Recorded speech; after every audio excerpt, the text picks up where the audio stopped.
Hello, in this unit we're going to discuss an alternative to utilitarianism and egoism called deontology. In this video we'll start learning about deontology, but at the beginning of this video we'll review utilitarianism and the problems with it. Or possible problems with it. So remember that according to the utilitarian, only happiness is good, nothing else is good. There's what is happiness, right? But only happiness is good. And so we should maximize happiness and minimize unhappiness. Specifically, we should maximize the balance of overall happiness over overall unhappiness, and we can call that maximizing utility. So the ethical quality of the action, according to the utilitarian, depends entirely on the consequences. What effect does the action have on levels of happiness? So this is a somewhat problematic theory if we think about the OMELAS and the trolley cases. So in OMELAS, what would maximize utility? Imprisoning the child. What would maximize utility in the bridge trolley case is pushing the person off the bridge so that they fall in front of the trolley. And in the trolley switching case, what maximizes utility is switching the trolley. But it seems like we shouldn't maximize utility. You shouldn't stay in OMELAS. You shouldn't, and the child should be freed. You shouldn't push the person off the bridge. Switching the trolley is not as obvious. There's more contention there, but in at least some of these cases, maximizing utility seems like it's at least it's not required and it's not obviously the right decision. So in some cases, it looks like we can say that the right action does not maximize utility. Well, one way of thinking about this is asking the question, do the ends justify the means? So what this question means is, does the outcome justify the methods used to get the outcome? The ends are the outcome, the means are the methods. What are the means? They're the methods that we use to get the outcome. So sometimes we'd say, yes, the ends do justify the means. Typically, right, when you do some work, why are you doing the work? To make some money or whatever, and the outcome is the money, yeah, no problem. Or, you give someone a gift in order to make them happy, the end is making them happy, the means is giving them the gift, yes, right, you give them the gift because it will make them happy, no problem. But the utilitarians say that the ends always justify the means, and that doesn't seem so obvious. It looks like in the OMELAS and some of the trolley problem cases, we want to say no. Actually, the ends do not justify the means. The action that would maximize utility is not the right action. But if maximizing utility is not the right action, then why is it not the right action? What other value should we care about besides happiness, and how should we promote or respect that value?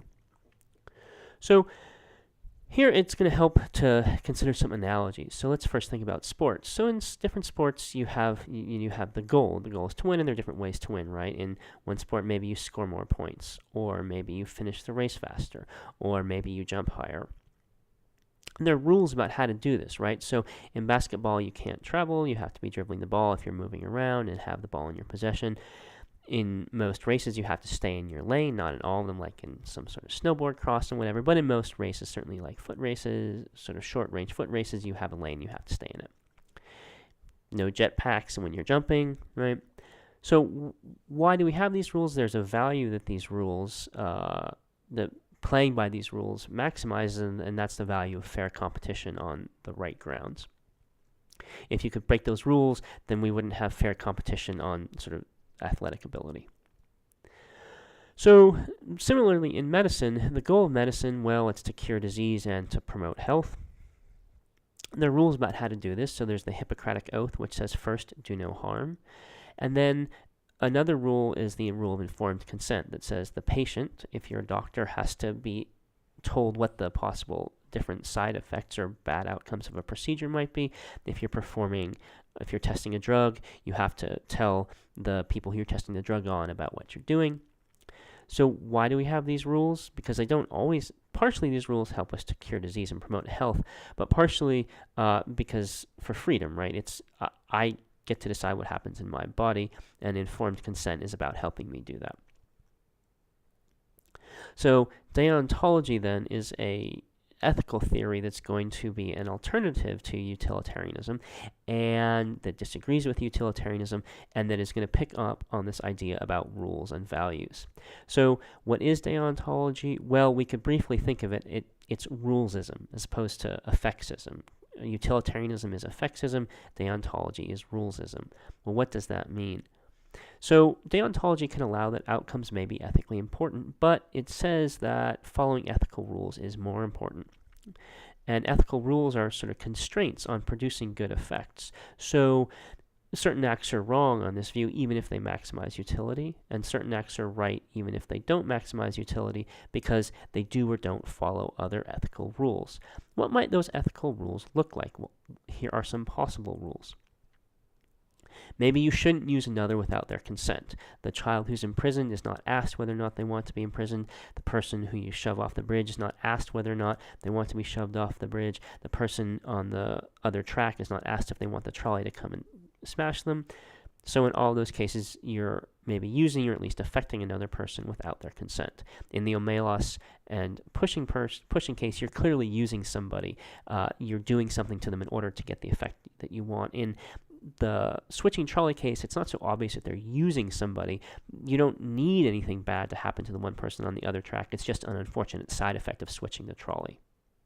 Another possible rule might be that you should not intend to harm another person. In the OMELAS and pushing cases, you intend for another person to be in harm's way, whereas in the switching case, you don't intend to harm the person on the other track. It's, as I said, an unfortunate side effect of saving the 5. But maybe actually you shouldn't harm at all. Maybe the do no harm principle is a rule that says, look, whatever you're going to do, you can't harm anybody in the course of doing it. So if you're going to make the world a better place, if you're going to sort of overall make the world a better place, also you can't in any way make the world a worse place. Whereas utilitarianism says, as long as you overall make the world a worse place, there are actually ways you can make it bad in many ways. You just have to have countervailing good effects. Or maybe a different way to put this would be to say that you shouldn't violate people's rights. So what's going on with that way of formulating it?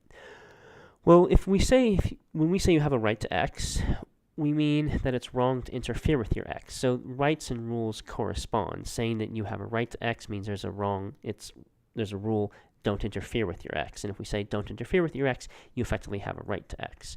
So what might be some rights? Well, in the Declaration of Independence, the rights are life, liberty, and the pursuit of happiness. So right to life would be you cannot be deprived of your life. Right to liberty, your body and your property cannot be used by others without your consent, so you can't be imprisoned or taxed, maybe.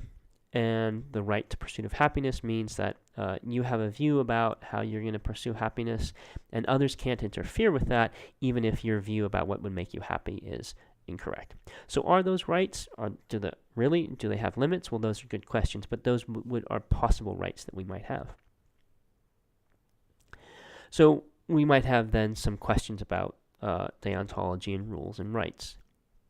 What are the rules, and correspondingly, what are the rights? Right? Those are sort of two corresponding questions. If a rule says you can't do something to somebody, then they have a right to have that not done to them. If you have a right to have something not done to you, then there's a rule that says that says other people can't do that to you. So those correspond. But then also, what values explain these rights or rules? Why is it those rights and rules and not some other, if there are any at all? So those are the questions that we will be exploring in the rest of this unit, and that will be filling out deontology and trying to see why it might be true.